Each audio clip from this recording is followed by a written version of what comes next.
muita alegria em erguer este livro, que é a Palavra de Deus, e convocar você e eu para atentarmos a voz de Deus através da página impressa. Então feche seus olhos, vamos orar, agradecer a Deus pela Bíblia e vamos clamar ao Espírito Santo que fale ao nosso coração. Bom Deus maravilhoso, Deus que salva, neste sábado, o sábado especial das primícias, nós queremos te dizer que cremos na ressurreição através da pessoa de Cristo Jesus. Amém. Nós cremos, bom Deus, porque Cristo foi as primícias da ressurreição, Ele garante para nós a vida eterna. Porque Cristo primeiro deu, nós queremos também dar. Nós queremos dar para o Senhor, como forma de gratidão pelas colheitas da vida, as primícias deste sábado. Ó Santo Deus, toma as famílias desta igreja nesse momento, e que ao abrirmos a Tua Palavra, o Senhor possa impressionar e falar forte ao nosso coração, no nome de Jesus. Amém. Bíblia, Palavra de Deus. Você está estudando a Bíblia todos os dias? Se você não tem estudado a Bíblia, eu imploro para você abrir a Bíblia todos os dias. Nesta manhã, nós vamos abrir a Palavra de Deus no livro de Gênesis, capítulo 7 e o versículo 1. Mais uma grande história, mais uma impressionante experiência de uma família. Nós vivemos as famílias dos últimos tempos. Nós vivemos as famílias que fazem parte da última geração. Quem ainda não crê que nós vivemos a última etapa da história da humanidade, precisa estudar mais as profecias. Capítulo 7 de Gênesis e o versículo 1 diz assim: disse o Senhor a Noé: entra na arca, tu e toda a tua casa, porque reconheço que tem sido justo diante de mim no meio desta geração. Aqui está mais uma família. Aqui nós encontramos mais um sacerdote, mais um homem que fez a diferença na sociedade em que ele vivia. Mas a experiência de Noé, ela é uma experiência com a influência de outra experiência. A experiência de Enoque é a experiência do homem que estava do lado de fora do paraíso, através de Adão, e ele agora é chamado para entrar no paraíso, para ir para a eternidade, para viver feliz para sempre. E a história e a influência de Enoque alcançou o coração de Noé também, que era da sua família. E o testemunho de Enoque, o seu estilo de vida, os seus hábitos, os seus costumes impressionaram o coração deste homem, para que ele também pudesse se tornar um referencial aonde ele vivia. O estilo de vida simples de Enoque, a vida de Enoque no campo, a vida de Enoque em cumprir a missão, a vida de Enoque em contato com a sociedade perversa, a vida de Enoque na experiência do juízo diariamente. E por ele ter seguido as orientações de Deus, garantiram para ele ser um referencial para a história. Então nesta manhã, eu convido você a ver o impacto na vida de Noé, por causa da experiência de Enoque, e que a influência de Noé para a sua sociedade possa também impactar o nosso coração. Nasce um bebê. Um bebê vem agora no meio de um perigo terrível. Quão difícil é para as famílias hoje trazer ao mundo bebês e crianças. E Noé, ele veio para um mundo mau, para um mundo perverso, mas ele nasceu naquele momento com propósitos especiais. Ao longo da sua infância, sua juventude, ele foi bombardeado. Hoje os nossos filhos, a nossa juventude, ela é bombardeada, ela é provada, mas Noé permaneceu firme, porque ele estava ligado à rocha, porque Noé havia edificado a sua vida na rocha, e é por isso que ele permaneceu firme. Mas Noé recebe um grande desafio agora. O grande desafio de Noé era ser missionário em um dos períodos, ou talvez o período mais difícil da existência humana. Nesse momento, Noé sente no coração que ele precisava de uma companheira. Vou conversar com os jovens, muito sério. Seja sábio, rapaz, seja sábia, moça. Não escolha qualquer um, não escolha qualquer uma. Você pode ter problema. Noé fez uma escolha com base na vontade de Deus. E a sua sábia escolha foi que ele agora então vive com uma mulher que aceitou a proposta de Deus para o estilo de vida, para a missão e para o juízo. E eles então formam agora um pequeno céu aqui na terra. Um filho especial, um marido especial, um pai especial. Por que Noé foi um filho especial? Porque Noé foi um filho que aprendeu dos seus pais, do seu pai Lameque, dos seus avós, bisavós, e ele então agora vive uma vida diferenciada. E eu convido você para ver a vida de Noé. Quais são para nós as lições desta família, deste homem para os últimos dias? Capítulo 6 de Gênesis e o versículo 2, a Bíblia apresenta para nós como estava a sociedade naquele momento, como viviam as famílias naquele período em que surge agora o consolo, surge agora o descanso, surge agora Noé. Vendo os filhos de Deus que as filhas dos homens eram formosas, tomaram para si mulheres, as que entre todas mais lhes agradaram. Olhem bem agora como estava aquela sociedade. Os filhos de Deus são os que tinham temor a Deus. Os filhos de Deus são declarados aqueles que viviam uma vida mais isolada, em contato com Deus primeiro e com a natureza, porque eles haviam aprendido de Noé, haviam aprendido também da experiência de Adão, que a vida mais segura era a vida no campo, era a vida conforme a obediência à vontade de Deus, porque Deus havia dito que eles não deveriam construir cidades, que eles deveriam viver agora isolados, as famílias, para que eles pudessem estar protegidos. E eu leio para vocês agora, no livro Patriarcas e Profetas, na página 92, diz assim: Deus dera ao homem os seus mandamentos como regra de vida, mas sua lei era transgredida, e todos os pecados imagináveis foram o resultado da desobediência. A impiedade do homem era franca e ousada, a justiça pisada no pó, e os clamores dos opressos chegavam até o céu.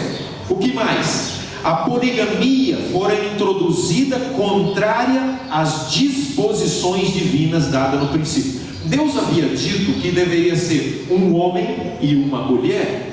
Agora então a sociedade, em afronta à ordem de Deus, eles agora casam com mais de uma mulher, com mais de um homem, e começa-se a viver agora uma verdadeira tragédia nas famílias. Olha que coisa impressionante que acontecia. Se um homem quisesse tomar a esposa do outro e ele fosse mais forte, ele podia tomar, nada acontecia com ele, podia até matar o outro para tomar a esposa. A sociedade agora via esta uma prática comum. Hoje, infelizmente, para o que não tem temor a Deus, é o que? O adultério. Eu fiquei muito triste. Em 2001, eu fui pastor na região do extremo sul de Minas, e eu fui visitar uma família. O esposo não estava, eu fui com a Nádia, a esposa estava, e ela chegou para mim e disse assim: olha, eu não me preocupo com relação ao meu esposo ficar olhando para as outras mulheres. Isso é algo comum, isso é natural para o homem. Eu e a Nádia falamos para ela: não, para aquele que tem o temor a Deus, sua esposa, seu esposo é o quê? É o único. E eu gostaria de aproveitar e falar rapidinho aqui para nós, meus queridos, nada de ficar assistindo essas coisas que nos estimulam a ficar agora olhando para o sexo oposto e desejando. O estímulo hoje pela mídia é muito forte, e eu queria chamar os jovens: não assistam essas coisas que são sensuais, porque a tendência é os olhos serem atraídos para ver aquilo e observar e desejar aquilo que não deve. Mas infelizmente esta era a sociedade na questão da família. Agora, a ordem de Deus para a sociedade era que eles deveriam, eu espero que você aprecie quando a gente coloca alguns pontos que são polêmicos, que são delicados, mas que são bíblicos. Olha o que estava acontecendo naquele momento. E como a história dos antediluvianos, elas estão muito ligadas aos nossos dias hoje.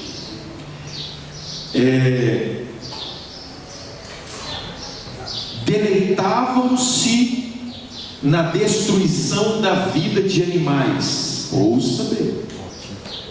E o uso da carne como alimento tornava-os ainda mais cruéis e sanguinolentos, até que vieram a considerar a vida humana com espantosa indiferença. Não estou falando aqui mal da carne, por favor, me entendam bem. É que o uso naquele momento acabava sendo um grande estímulo para a violência. Patriarcas e Profetas, na página 92. Mas vamos conversar agora sobre os filhos de Deus. Vamos falar agora sobre os filhos da igreja. Rapazes e moças, a proposta de Deus é que vocês olhem para as moças de Deus, porque os filhos de Deus, o texto bíblico diz isso, eles estavam olhando para fora da igreja. Mas pastor, esse é um assunto sério, às vezes nós não temos na igreja. Eu fiquei muito feliz uma vez, e eu casei esse rapaz, e ele se tornou pastor. Ele começou a namorar uma moça, e ela não era da igreja. E ele me chamou no cantinho, e ele falou: pastor, eu estou namorando uma moça que não é da igreja. Já no sábado seguinte, ele me apresentou a moça, e eu fiquei feliz da vida. E ele disse: pastor, eu deixei bem claro para ela que Deus estava acima de tudo, Deus era primeiro na minha vida, e que se ela viesse junto comigo, ela teria um marido mais maravilhoso para a honra e glória de Deus, porque é um marido que tem o temor a Deus. E aquilo ali me deixou muito feliz. E aquela moça começou a estudar a Bíblia, e ela começou a ver os traços de pureza naquele rapaz, de respeito. E aquela moça se tornou uma adventista do sétimo dia. Sabe por quê? Especialmente porque aquele rapaz amava a Deus. E eu sei que não é fácil para os nossos jovens encontrar às vezes até moças dentro da igreja, mas confie em Deus, coloca nas mãos de Deus. Se caso você for namorar uma moça que não é da igreja, ore dobrado e dê um bom testemunho, respeite a moça, ame, cuide dela, e ela, por causa do seu testemunho, vai ser sensibilizada a quê? A se entregar a Deus. Amém? Que nós pais possamos orar pelos nossos filhos, possamos ajudar os nossos filhos, mesmo aqueles que namoram moças que ainda não são da igreja. Vamos estar junto, vamos cuidar da moça, vamos cuidar do rapaz, e assim Deus vai usar a família para que ele ou ela também possa conhecer a verdade. Mas é muito forte para os nossos jovens a sensualidade lá fora, porque as nossas moças, elas não são sensuais, elas não usam roupas provocantes, não devem usar, elas devem usar roupas decentes. E eu queria dizer para os rapazes: consagre-se a Deus. E as moças do mundo, as moças diferenciadas do mundo, Se porventura em algum momento você se sentir atraído, Deus poderá te usar primeiro para trazê-la para Cristo e depois para ela ser sua. Amém? Confie, coloque isso nas mãos de Deus, jovens, e Deus abençoará cada um de nós. Amados irmãos, ao longo dos tempos, os filhos de Deus serão provados. Ao longo dos anos, nós temos sido provados, e nós não podemos esquecer de uma coisa, que é na provação que nós teremos a oportunidade de revelar o quanto Deus é poderoso na nossa vida. Um problema muito sério naquela época, vocês lembram que a Bíblia diz que assim como foi nos dias de Noé, será também nos dias da vinda do Filho do Homem? Um dos problemas era a questão do casamento, era a questão da sensualidade, era a questão das festas, era a questão dos prazeres, mas um dos problemas também, e que interferia em obstruir a mente para que eles pudessem amar a Deus, era com relação à alimentação. Estou falando geral, por favor, interpretem bem. Manuscrito 24, 1891 diz: a condescendência com apetite e as paixões vis tornou seus desígnios totalmente corruptos. Eram escravos de Satanás, guiados e controlados por ele. Há muita coisa hoje que faz muito mal para a nossa saúde. Vamos deixar essas coisas. Eu estou pedindo encarecidamente, se você faz uso de algum produto, de algum alimento que não é saudável, deixa isso de lado, porque isso vai interferir na sua mente, na minha mente, e vai obstruir de forma que a gente não tenha percepção e o discernimento correto do bem e do mal. Mas ali agora, fechando essa tristeza da sociedade, violência, promiscuidade, a falta do amor, eu imagino que as pessoas evitavam sair de casa porque tinham medo, porque a sociedade era má mesmo, irmãos. E vocês hoje, pais, vocês deixam os seus filhos saírem assim tranquilos para a rua? Ou nós temos medo da influência e da violência? Nós temos, essa era uma realidade. Mas naquela sociedade, a Bíblia diz para nós, no versículo 8 de Gênesis: porém Noé achou graça diante do Senhor. Amados, Deus ama a todos, Deus quer salvar todos, mas aqueles que têm o temor a Deus, estes vão achar a graça diante dos olhos de Deus. O que fez de Noé um tipo especial para nós foi a sua determinação em viver sobre a guarda e a guia divina. O texto bíblico no versículo 9 diz: Noé andava com Deus. Entendem bem? Adão andou com Deus, Enoque andou com Deus, Noé andou com Deus. Nesse contexto, queridos, de sociedade triste, estava inserida a família de Noé. A pergunta é: o que fez da família de Noé e Noé diferenciados dos outros? 7 pontos para você pensar. Olhem bem aqui e me entendam. Será que a família de Noé tinha culto familiar? Tinha culto familiar. Todos os dias eles iam ao altar do Senhor e adoravam a Deus. Segundo, será que Noé vivia no campo? Noé vivia no campo. Já falei disso nas 2 outras histórias, só estou relembrando. Noé tinha uma vida em contato com a natureza. Noé usou a natureza para atrair os seus filhos para Deus. Noé procurou, vivendo no campo, proteger a sua família. Terceiro, a vida no campo para Noé era viver os 8 remédios.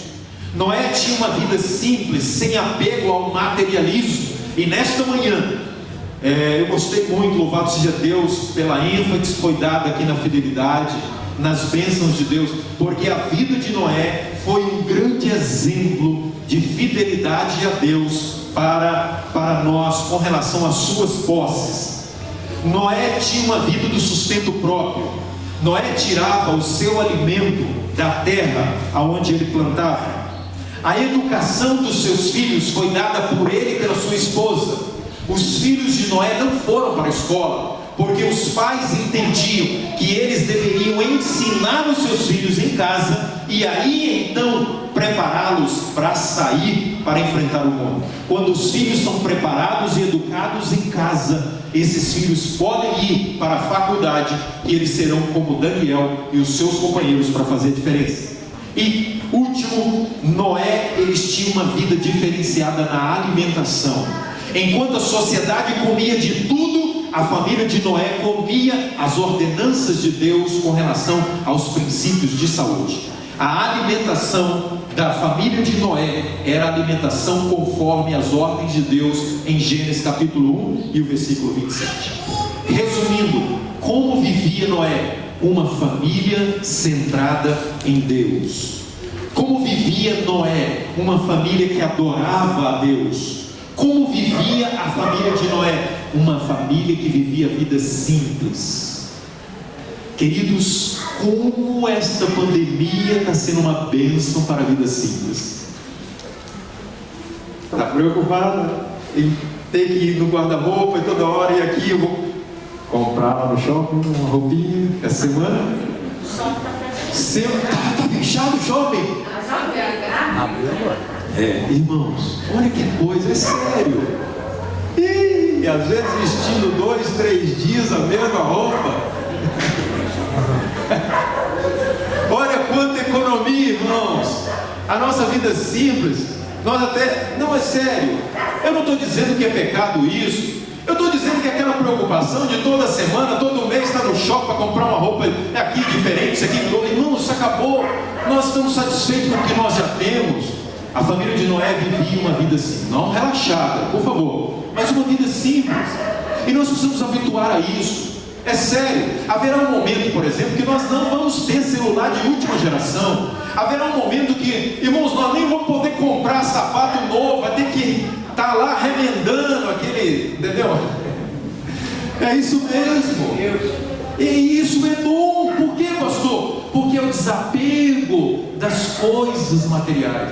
Não é pecado, entenda bem. Mas é que às vezes a gente não consegue ficar sem estar comprando, estar gastando essa vida. E a gente vai acostumar com uma vida simples, entendeu? Vamos lá agora. Segundo aspecto da história da vida de Noé é a missão. Todas as famílias de Deus são chamadas para serem missionárias. Irmãos, a vida de Noé foi uma vida de amor ao próximo. A Bíblia diz que Deus amou o mundo, que fez o quê? Jesus se tornou missionário nesse mundo. Ele deu a sua vida para salvar. Primeiro ponto que eu queria ver com você aqui: o amor divino deve estar entronizado no nosso coração, para a gente poder falar do amor de Deus às pessoas. Segundo, Deus escolhe todas as famílias, cada família é escolhida para desempenhar e desenvolver a vida missionária, ser uma luz aonde está, irmão. De alguma forma nós podemos pregar o Evangelho. De qualquer maneira, Deus abre portas para a gente falar do seu amor maravilhoso para as pessoas. Deus vem agora e diz para Noé: Noé, eu quero fazer uma aliança com você, Noé, porque eu quero salvar a sua família, para a sua família também salvar outras famílias. E Deus agora diz para Noé: Noé, para você envolver todo mundo, todos os teus 3 filhos estarão envolvidos na obra da pregação do Evangelho. Noé, pregue como nunca, Noé, porque eu não quero que essa geração seja destruída. Irmãos amados, Deus não quer a perdição das pessoas. Deus não quer a morte do ser humano. Deus quer que todos sejam salvos. E é por isso que todas as famílias são chamadas para pregar a palavra de Deus. E agora então, eu convido você para ver um detalhe: pregar com a vida, ser uma verdadeira testemunha, uma testemunha de Deus. Patriarcas e Profetas, página 92, diz assim: os que crescem na mensagem e se preparassem para aquele acontecimento, pelo arrependimento e reforma de vida, encontrariam perdão e seriam salvos. Olha aqui a prova de que Deus queria que todos fossem salvos. E ao Noé construir a arca, cada prego, cada martelada, cada madeira encaixada, Noé tinha em mente, ele deveria pregar para as pessoas. 120 anos, poderia ter construído em um ano? Poderia. Em 10 anos? Poderia. Em 50 anos? Poderia. Em 100 anos? Poderia. Mas por que 120 anos? Tempo da misericórdia de Deus. Irmãos, nós vivemos hoje o momento. Deus tem pressa para nós salvarmos as pessoas que estão do lado de fora da arca. Há muitas pessoas que hoje não sabiam desta igreja. Há muitas pessoas que não conhecem o Evangelho, e elas precisam conhecer o Evangelho para alcançar também a salvação. Então Noé tinha isso em mente, e ele reúne toda a família, e ele agora faz um levantamento, quanto dinheiro ele tinha. Ele vai na poupança, no banco tal, e ele faz um levantamento, nesse banco eu tenho tanto. Ele vai no outro banco e ele levanta, eu tenho tanto. Ele vai na casa dele, lá no baú, debaixo do colchão, e ele vê quanto ele tem lá. E agora você ouça quanto Noé investiu para a salvação das pessoas naquela época. Observe bem, ele deu ao mundo o exemplo de crer precisamente o que Deus diz.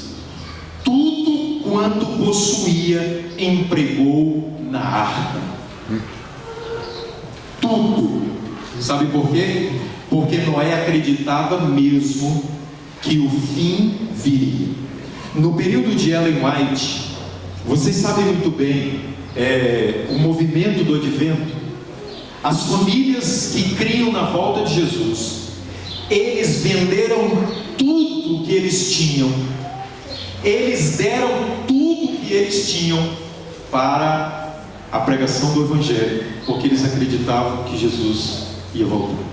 Porque Deus permitiu que eles fizessem isso, e depois eles fossem provados, porque eles não tinham mais nada, e eles agora tinham que voltar para casa e pedir para as pessoas as suas casas, os empregos. Foi uma grande prova para eles. Eu não estou nessa manhã dizendo para você dar todo o seu dinheiro para a pregação do Evangelho. Eu estou pedindo para você dar tudo para Deus. Sério, pastor? Meu emprego? Sim.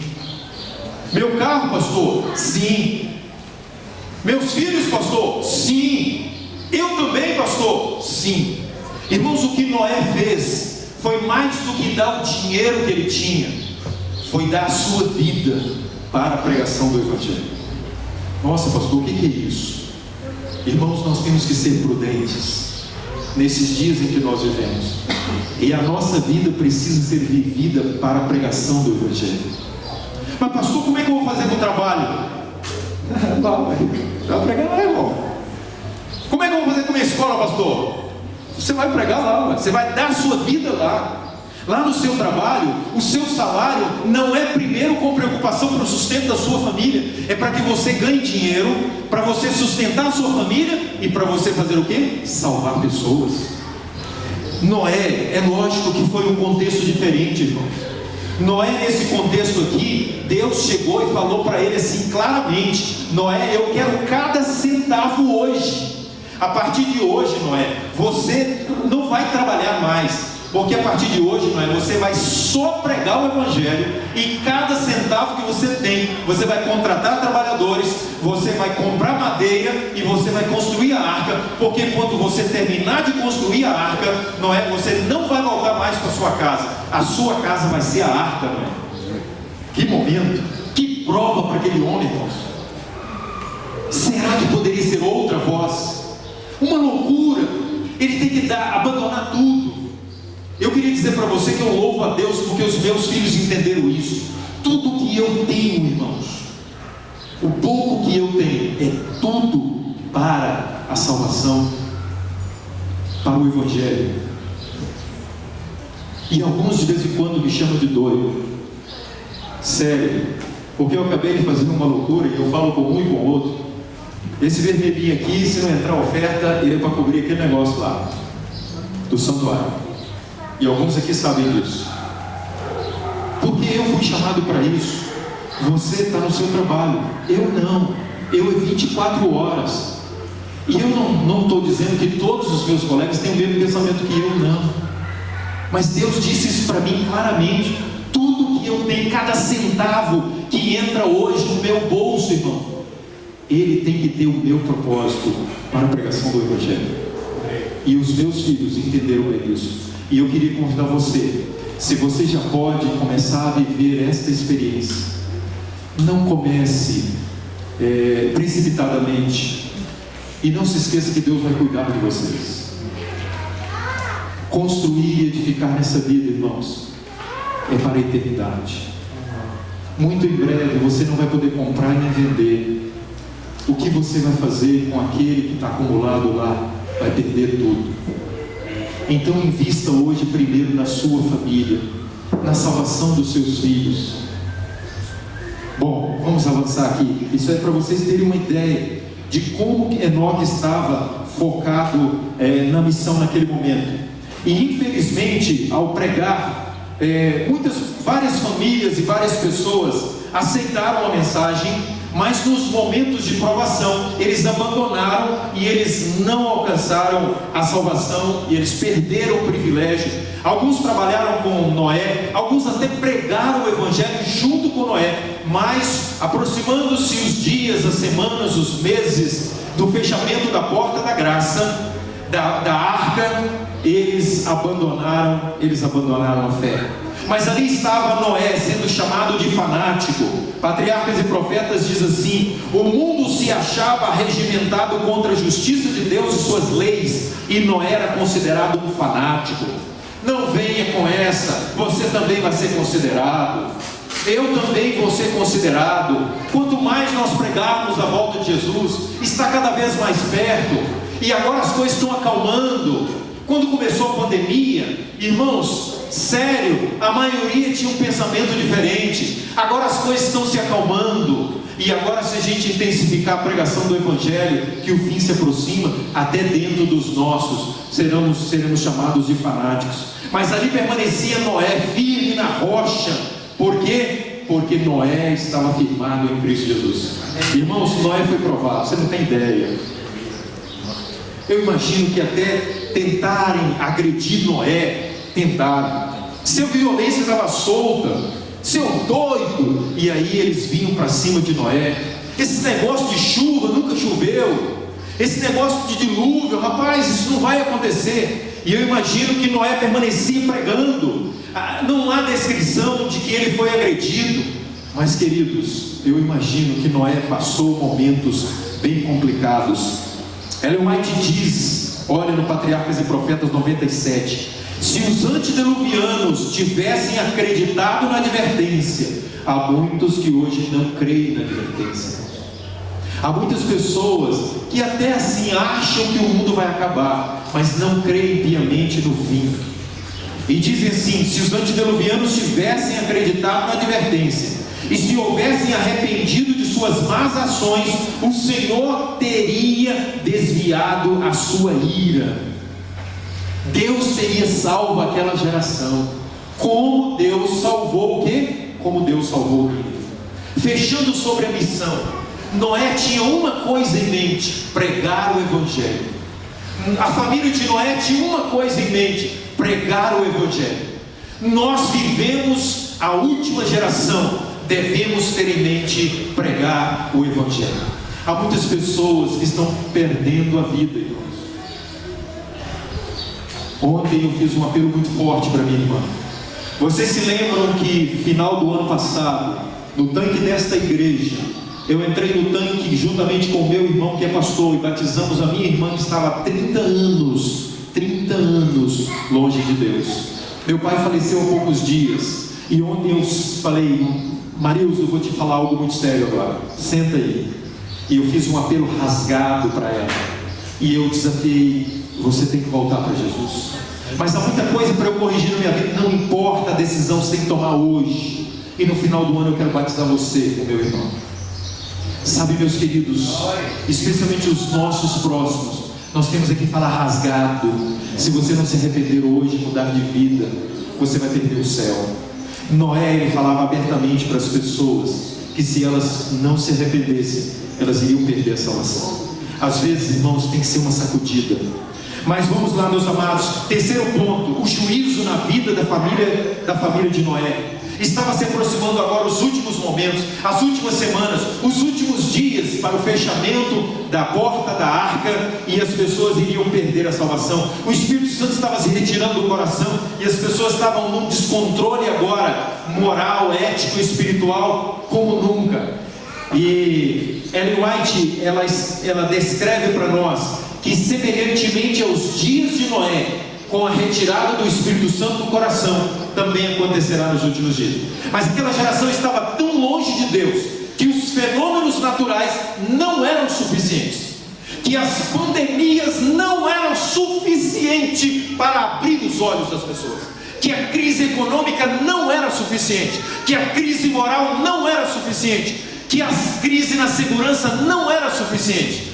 Queridos irmãos, a sociedade estava com os olhos tão fechados que eles não viram os animais e as aves entrarem na arca. Um absurdo. 2 a 2, ali os passarinhos entrando. 2 a 2 numa sincronia impressionante. O leão e a leoa, o elefante e a elefanta. E ali então estava entrando de 2 em 2, nem 1 centímetro a mais, nem 1 centímetro a menos. Que impressionante as pessoas não enxergarem o que estava acontecendo. Eles viram os animais entrando, eles ficaram admirados. Que coisa espetacular, que fenômeno, uma grande nuvem de animais. E eles não entravam todos de uma vez, eles entravam de 2 em 2, e eles ficavam ali olhando. Os olhos físicos enxergavam, mas os olhos do coração não enxergavam o que estava acontecendo naquele momento. Pararam, pasmos, entrou todo, a família de Noé entrou. Amados irmãos, os animais obedeciam ao mandado de Deus, enquanto os homens eram desobedientes. Patriarcas e Profetas 91. Que isso, pastor, está pregando? Estou pregando para mim e para você. Sabe por quê? Porque a pandemia está aí. Sabe por quê? Porque a crise financeira está aí. Sabe por quê? Porque a crise moral está aí. Sabe por quê? Porque a crise na segurança está aí. Sabe por quê? Porque o mundo vive a maior crise da história. E a pergunta é: estou eu enxergando esse fenômeno, esses acontecimentos, e estou entendendo eu que se aproxima o momento do fechamento da porta da graça? Amados irmãos, o selo de Deus estava naquela porta. Patriarcas e Profetas 98.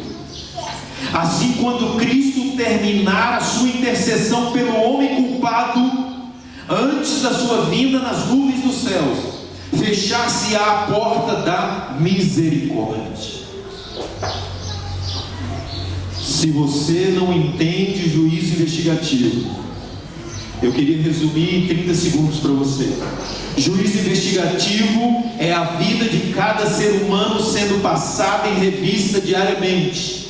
É o anjo relator que vem do céu à terra todos os dias e que anota o seu olhar, e que registra os seus pensamentos, e que registra as minhas ações, e que registra as minhas ansiedades, as minhas aflições, as minhas angústias, as minhas tribulações, os meus clamores, o meu coração se rendendo a Deus. Tudo é registrado lá hoje no livro memorial. Sabe para quê? Para que no momento em que Deus fechar a porta da graça, você possa estar do lado de dentro, salvo em Cristo Jesus. Amém? Amém. É registrado que nesta manhã você veio à igreja.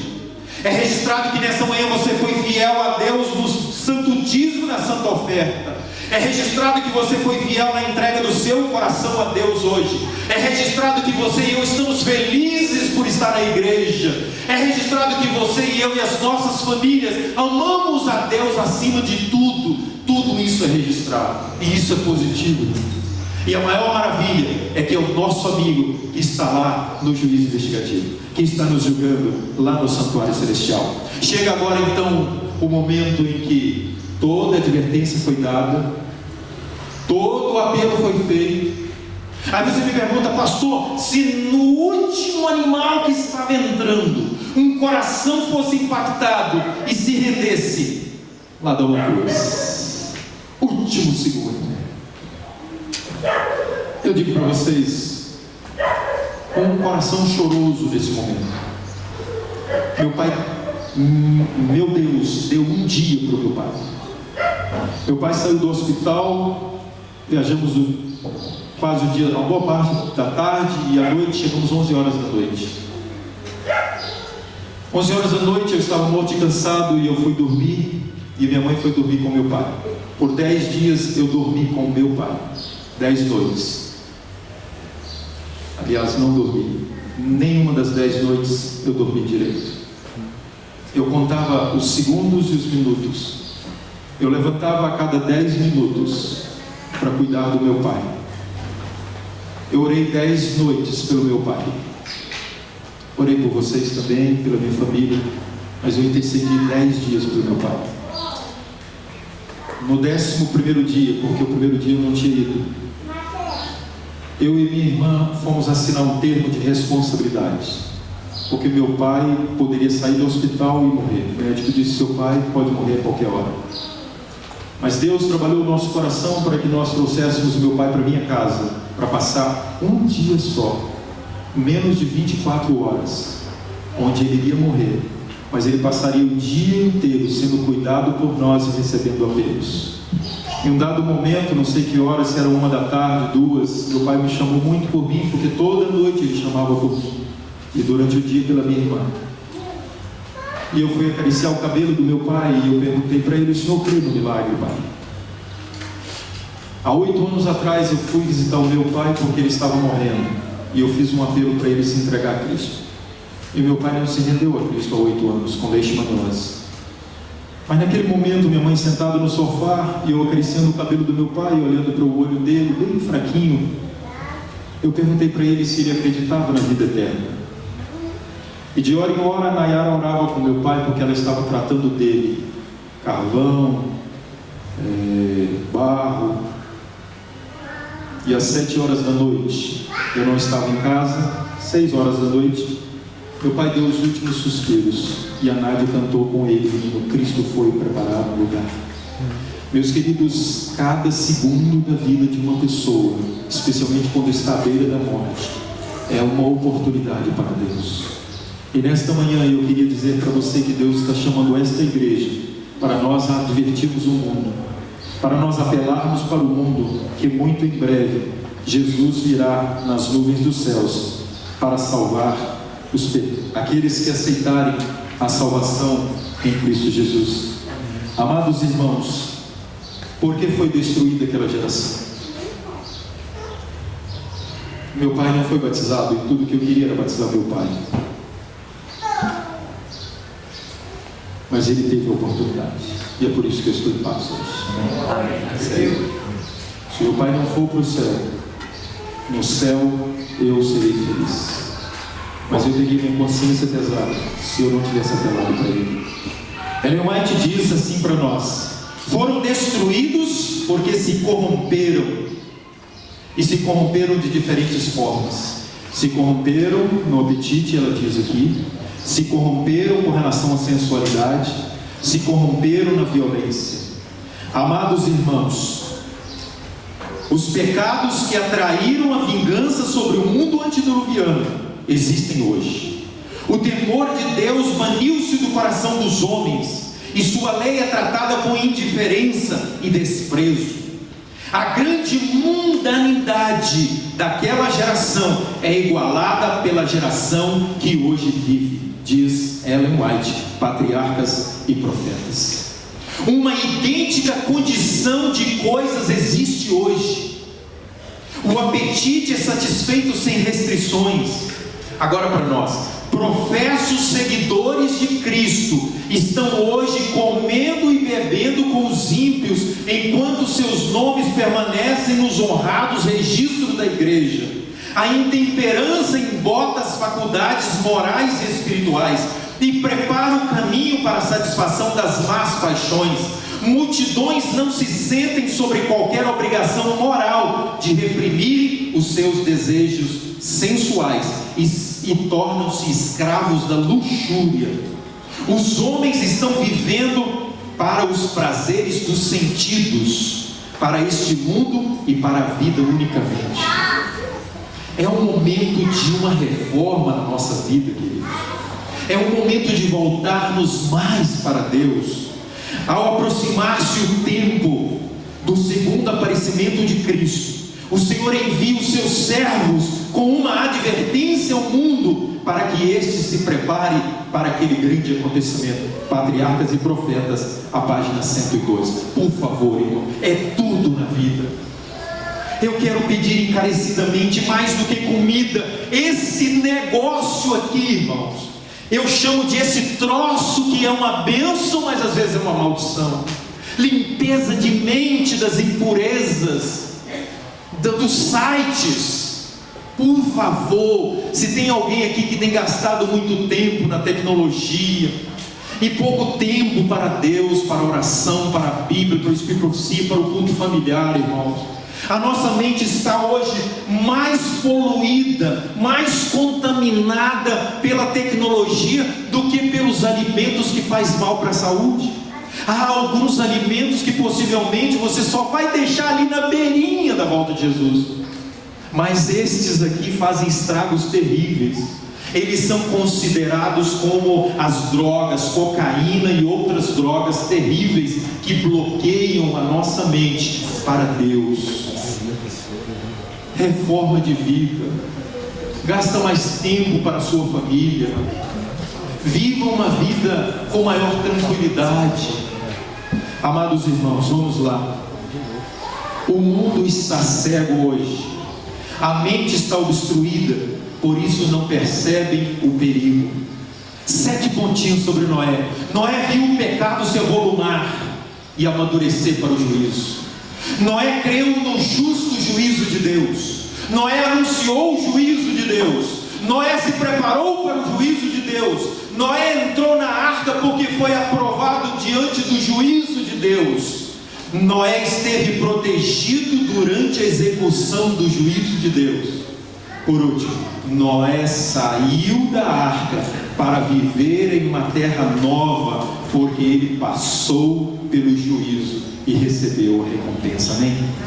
Muito em breve, você e eu vamos para a eternidade, para vivermos para sempre com o nosso Deus. E nesta manhã eu convido você e eu, para que nós possamos pensar um pouquinho sobre a vida. Sabe, meus queridos, o mundo no passado é o mundo do presente. Nas diferentes áreas da vida, o coração humano está longe de Deus. O coração humano não quer saber da lei de Deus. O coração humano não quer saber das ordenanças de Deus. O coração humano está voltado para os prazeres desta vida. Mas a família de Deus, mas a igreja de Deus nesta manhã recebe o convite divino. Vem, entra para a arca. Como é entrar na arca hoje? É reunir mais a família para o culto familiar. Como é entrar na arca hoje? É reunir a família e dizer que todos somos missionários. Como é entrar para a arca hoje? É reunir todos e repensarmos sobre os sonhos e os planos da vida. Uma vida mais simples, uma vida diferenciada. Olha, por favor, entenda bem. Noé, ele vivia no campo, mas ele ia para a cidade. Noé pregava na cidade. Noé comprava na cidade. Noé pregava para as pessoas na cidade. Amados irmãos, como foi nos dias de Noé, serão nos últimos dias da história da humanidade. Uma família